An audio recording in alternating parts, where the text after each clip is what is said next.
Welcome to our study of the Gospel of John.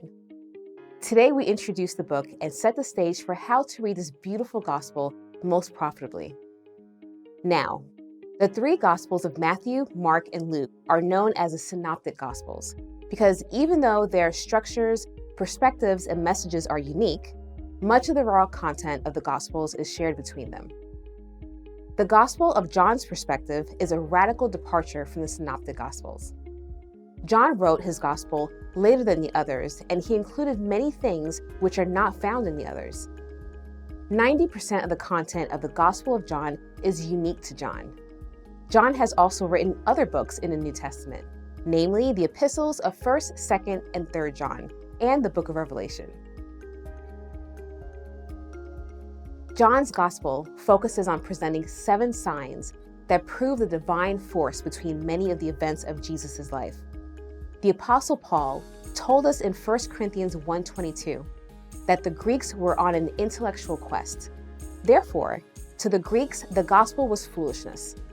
Paul also tells us in that same chapter that the Jews require a sign. What did Paul mean by that? Paul means that his fellow Jews found miraculous signs a convincing proof that God is leading them in a specific way. So John will present to his readers 7 events he specifically labels as signs to prove that Jesus and his works are indeed part of God's plan.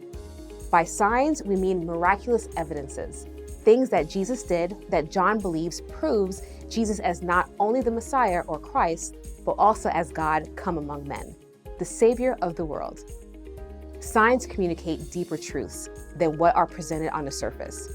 So, as we read the Gospel of John, we should look for the deeper meaning that might be present in a sign. On the one hand, a child can understand the first level of John's Gospel, but even the most mature and devout saint of God will never finish plunging into its depths. Another key to help you understand this book is that the Gospel of John is the only book of the Bible that is addressed to the unbeliever. The Apostle Paul tells us in 2 Timothy chapter 3 that all scripture is inspired by God and profitable for teaching, for reproof, for correction, for training in righteousness, so that the man of God may be adequate, equipped for every good work. 2 Timothy 3:16-17. Therefore, no matter how valuable for the unbeliever when read, the Bible is not specifically addressed to the unbeliever. The Bible is addressed to the believer. The Gospel of John, however, is specifically addressed to unbelievers in order that they might believe. At the end of the book, John writes, "Therefore, many other signs Jesus also performed in the presence of the disciples, which are not written in this book, but they have been written so that you may believe that Jesus is the Christ, the Son of God, and that believing you may have life in his name." John 20:30-31. John enjoys his hyperbole when he tells us in John 21:25, "And there are also many other things which Jesus did, which, if they were written in detail, I suppose that even the world itself would not contain the books that would be written." John tells us that he selected the present collection of events and wove them together in such a way that we might become convinced about Jesus' identity, that the historical Jesus of Nazareth is the Christ, the Messiah, and the Son of God, God come among men. If you believe these truths that John shares about Jesus Christ, John says you will experience eternal life. That is John's stated purpose for writing this 4th gospel. Many people start new believers in Bible reading by having them read the Gospel of John for this very reason. Another key to understanding the Gospel of John is to realize that, unlike the other Gospels, the Gospel of John is unique because John presents a systematic argument.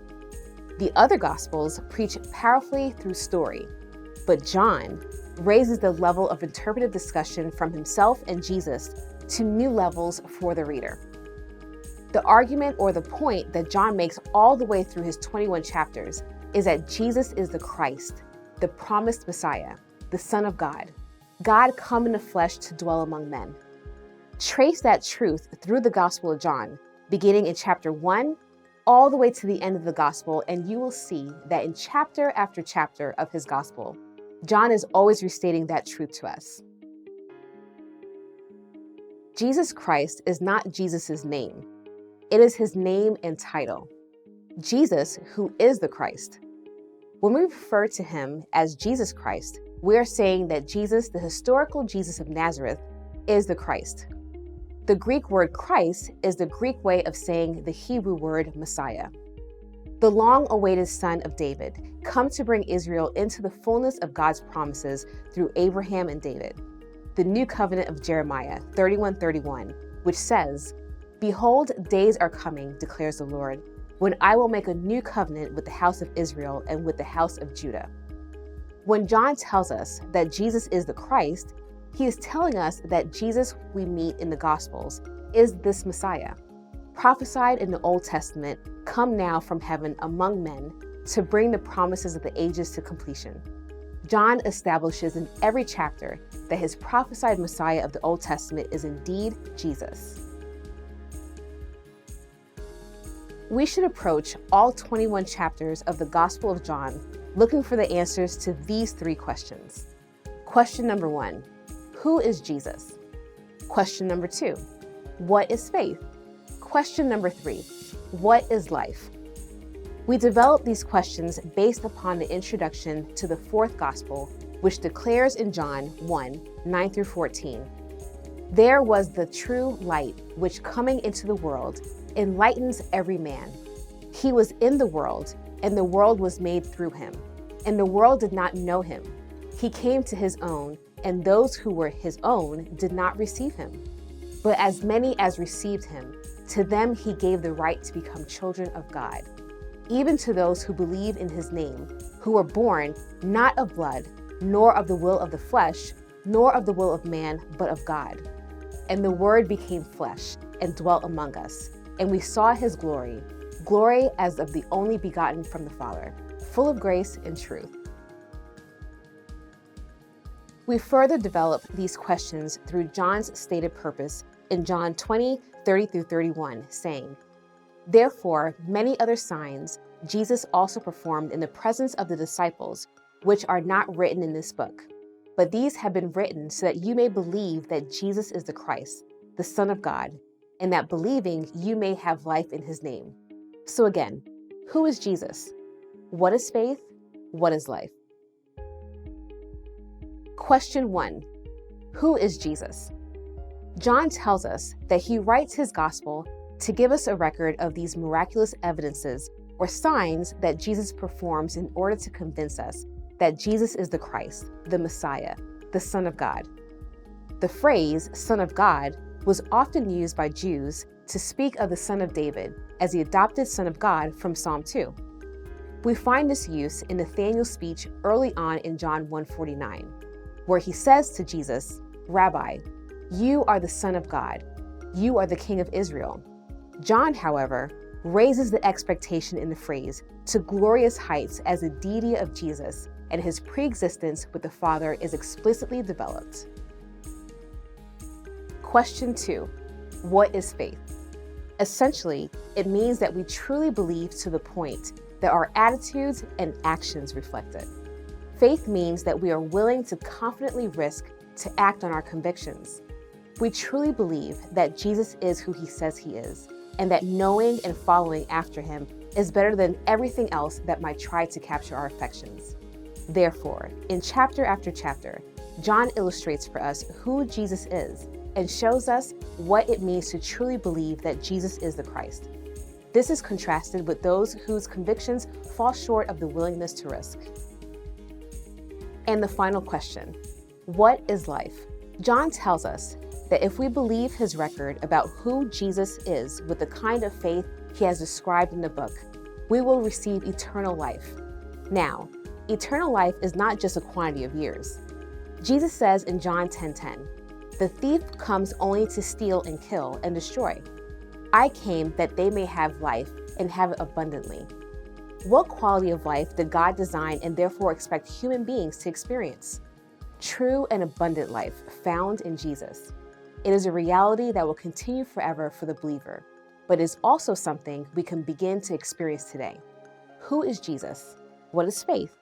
What is life?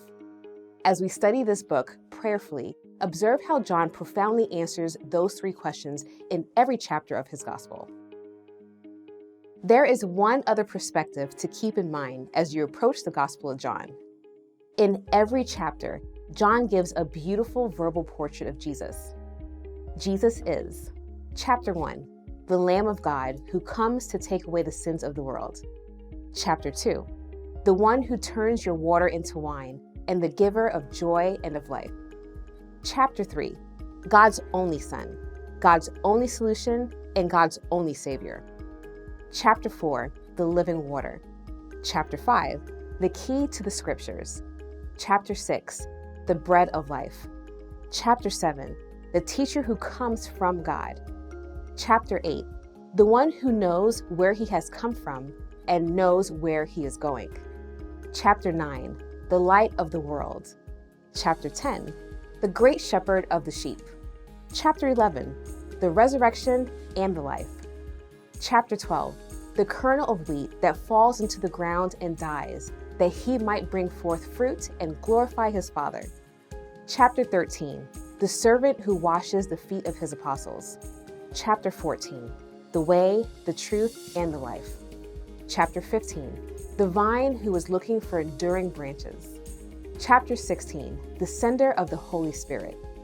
Chapter 17, the great high priest who prays for his church. Chapter 18, the great witness come to bear witness to the truth. Chapter 19, the crucified Christ. Chapter 20, the risen Christ. And in chapter 21, the commissioning Christ. Therefore, come to the Gospel of John with this prayer in your heart. Let me see Jesus. Ask the Holy Spirit to give you a composite revelation of Jesus as you read the Gospel of John and rejoice in every glimpse of his glory that the Holy Spirit reveals you. The first 18 verses of the Gospel are a prologue. Here, John introduces us to Jesus in the fullness of his nature as God come to dwell among men, the Word of God. The great theme of the Gospel of John is, the Word became flesh and dwelt among us, so that we could behold the glory of God. John 1:14.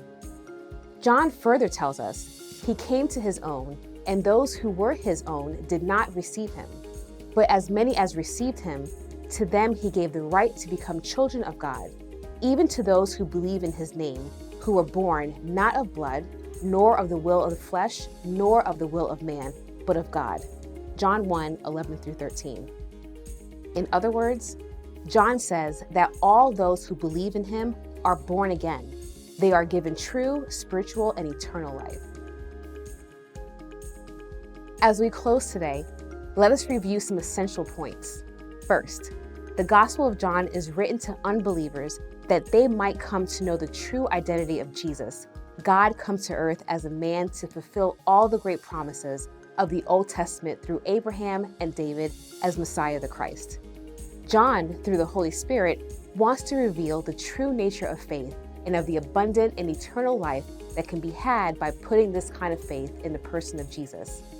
Far from simply telling the reader who Jesus is, John allows Jesus' own miraculous signs to do some of the talking in order to win them over to a confident, risk-taking belief in Jesus that is fleshed out in bold action. Do you believe that Jesus is God come to men, the fulfiller of ancient hopes for the redemption of sinners? If not, study the Gospel of John with us. If you do, stay with us to deepen this knowledge. Let today be the day you focus on your whole heart encountering Jesus Christ.